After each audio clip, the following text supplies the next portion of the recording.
On stage, I Want to Be a Producer is wonderful and tears the house down. But on screen, it may be the single best production number ever done for movies. I've never heard applause in a movie house. I want to be a producer where a talk's on opening night. Matthew was incredible, like he was born to be a singer and dancer. I want to be a producer and see my name, Leo, bloom in lights.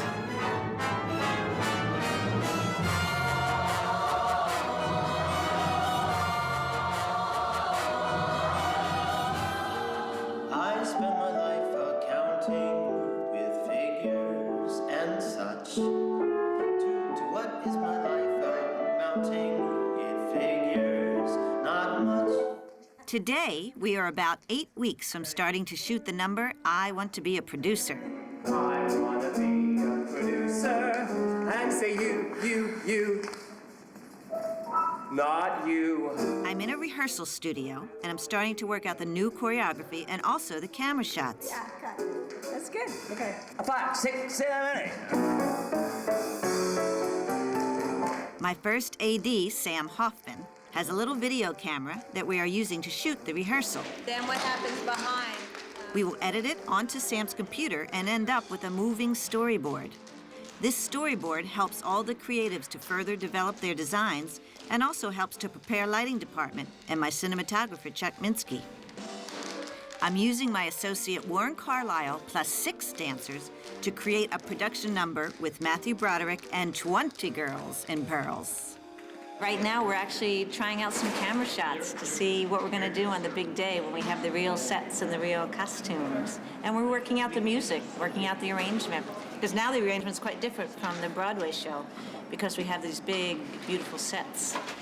This sign is built into the risers of the stair so that if you look at it head-on directly with a long lens, all you see is the sign until the 20 beautiful dancing girls come up over the top of the staircase and there's a whole dance number with Leo on the staircase.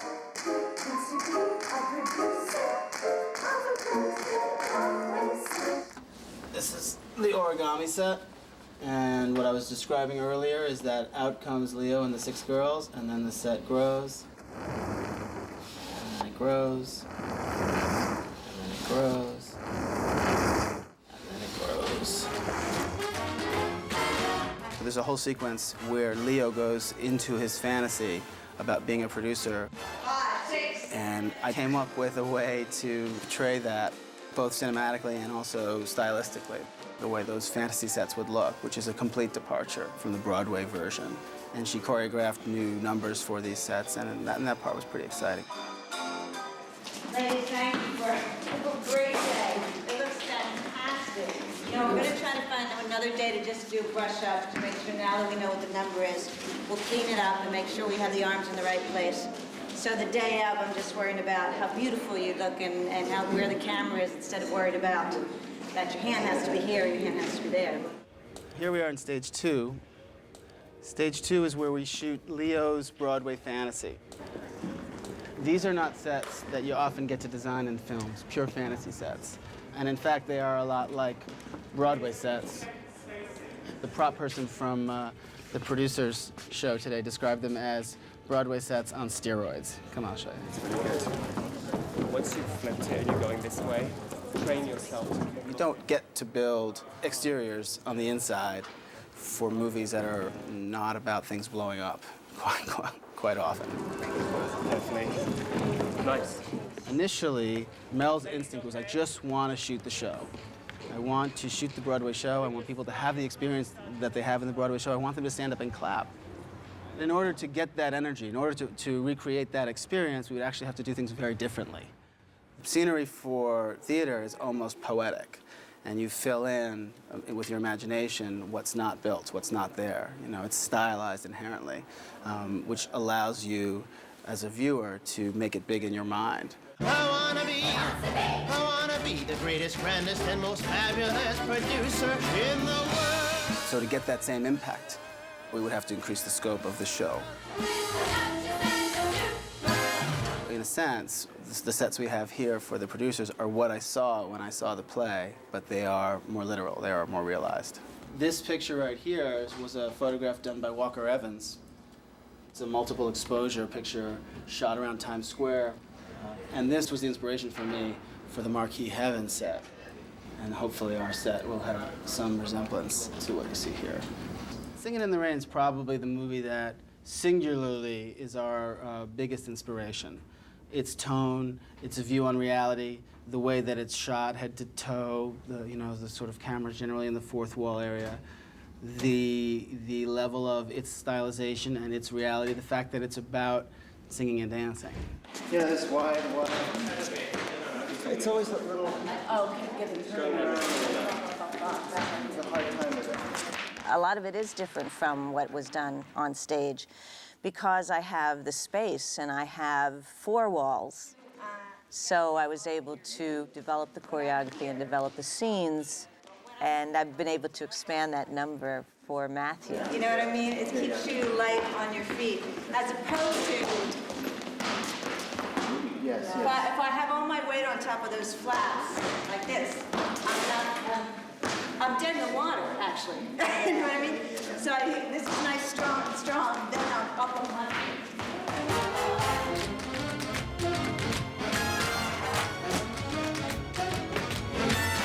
And I think Matthew, he has a real song and dance man inside him, so he's really enjoyed learning all this new choreography.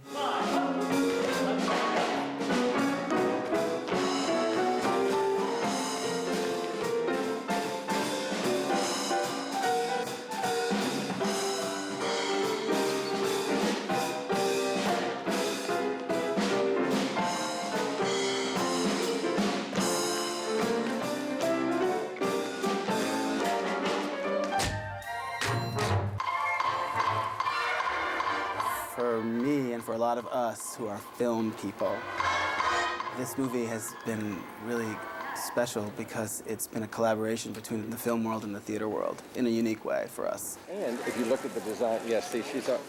One of the most exciting collaborations on this film has been with William Ivey Long. See, now that I'm looking at it, Tom, look, you can see where it's been steamed too strongly. Who is our costume designer and designed this show as well as almost every other show on Broadway, it seems. Well, beautiful girls wearing nothing but pearls actually are wearing about 20 pounds of nothing but pearls. So I happen to have a Pearl Girl costume right here. And as you see, it's totally naked. It's totally see-through. We have 4 or 5 different skin tones. It's all, can you see this? Can you see the fact that you can see my hand through here? Well, I'm telling you, the stagehands know I'm not lying. These girls are supposed to look sort of like iridescent pearls, almost unreal. So they have a very soft makeup on, and now we're putting a shimmer on her body, so their skins just glow on camera. Oh, it's not a big, In our first production meeting of how we were going to make this different, the big question mark, and Mel says, "Wow, those girls, why can't they be beautiful girls wearing nothing but pearls?" Which is his lyric. Beautiful girls wearing nothing but pearls. And I went, "Oh, duh. What a good idea, naked with pearls."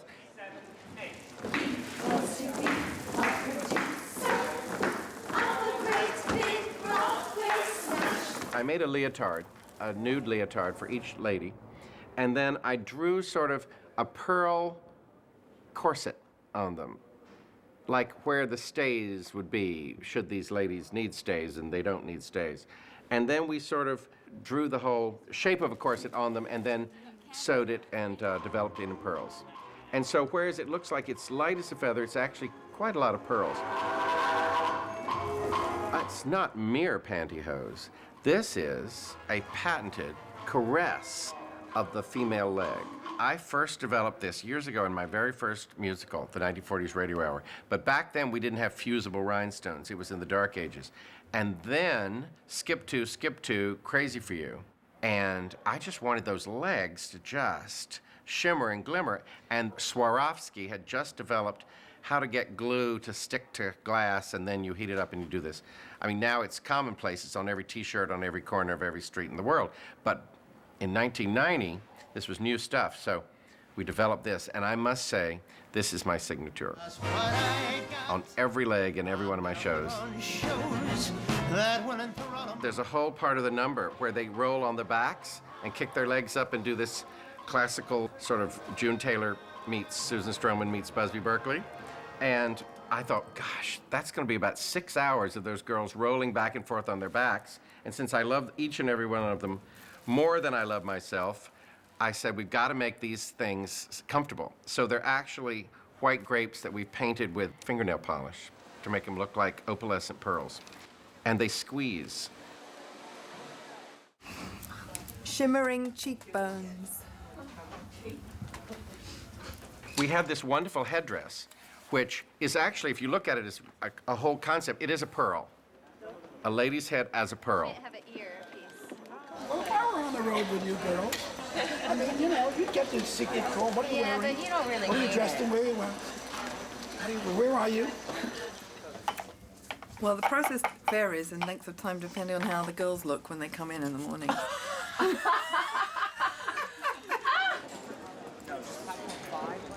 You're kind of shaking there. You know why? Matthew? The collaboration between the costume designer and the set designer. Quite often, that collaboration is one that doesn't have enough time to develop. And see, it's sort of broken. Look. Yeah. All the stuff that makes a tailor's heart break. I think it's better without it. You're all off in different quarters. They're dealing with the actors, you're dealing with the space. But it's what you see. You see the actor's head, you see their shirt, and you see where they are. What is this from? Nathan. Yeah, I can top it. How'd you get that? Nathan. What did he hit you? Who did this, Nathan? See, we can. My bruise is bigger than your bruise. This might be Nathan I think clutching that's at me. Nathan. We decided to hire special theatrical lighting designers, Jules Fisher and Peggy Eisenhower. They're a team. What's unique about them is, in addition to the work that they've done on Broadway, they've done a lot of movies.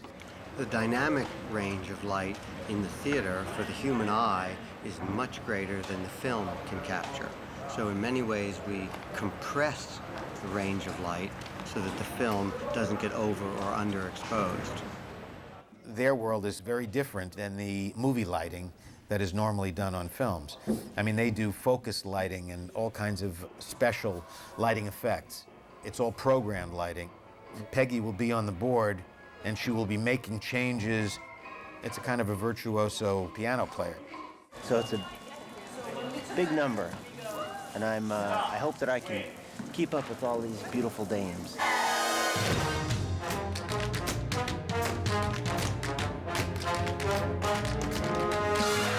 Suck it in some more, Steve. The camera has become like another dancer to me. Yeah, we're still on a 50. I just think the same thing. We might have to. But let's call that. Seeing how the camera works within the numbers and works within the scene, and seeing these men move the cameras along with the dancers has been extraordinary.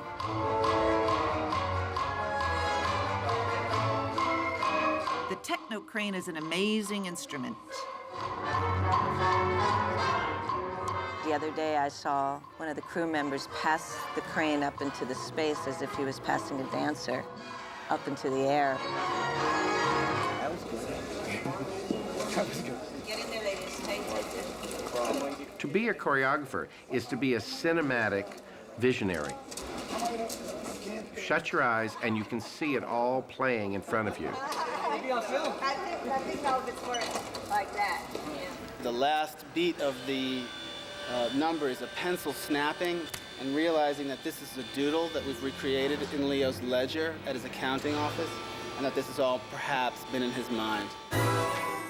Quite often, beautiful movies and comic movies are not things you think of together. Really, instead of smack it, actually go make your hands do this. Comedies are not often invested in their production value. And I think we are.